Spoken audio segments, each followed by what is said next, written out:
What if I told you that everything you can see, touch, or even imagine is made of things so small you could fit billions of them on a pinhead? Today, we're going to shrink smaller than a cell, smaller than a virus, smaller than a molecule until we reach the deepest limit of the universe. Welcome to the invisible world of the atom. Let's begin our journey with something familiar, a human hair. You could fit around 100,000 atoms across just the width of a single hair.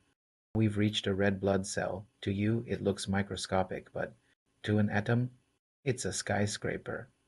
Inside this cell lies the famous double helix of DNA. Its width is only 2 nanometers. That's so small that a normal microscope can't even see it. But compared to an atom, DNA is still an entire highway. So we have to keep shrinking. And here it is, the atom. It's about 0.1 nanometers wide, which means if you line them up perfectly, 1 meter would contain 10 billion atoms. But here's the truly mind-bending part. Atoms are almost completely empty space. If an atom were the size of a football stadium, its nucleus at the center would be no bigger than a marble, and the electrons? They'd be tiny specks of dust buzzing along the outer walls. This means everything in the world, your chair, your phone, your body, is made of almost nothing. We're now diving past those distant electrons and heading straight into the nucleus, the atom's dense and powerful heart.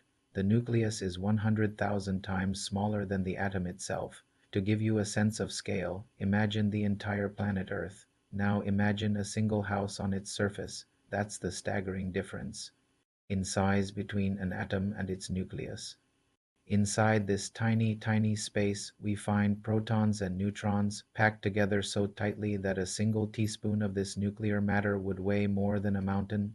Brace yourself, because protons and neutrons are not solid little spheres. They are swirling storms of pure energy made of even smaller particles called quarks and gluons.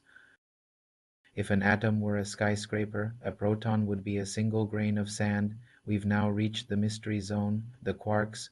Quarks are so unbelievably small that scientists don't even know their true size. We only know they're smaller than anything we can possibly measure.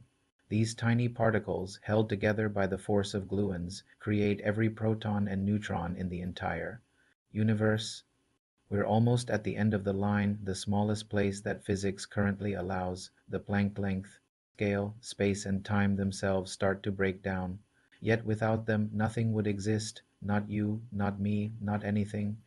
If this journey into the invisible blew your mind, hit that like button, subscribe, and share this video with someone who needs to remember. The universe inside us is just as mysterious and vast as the universe around us.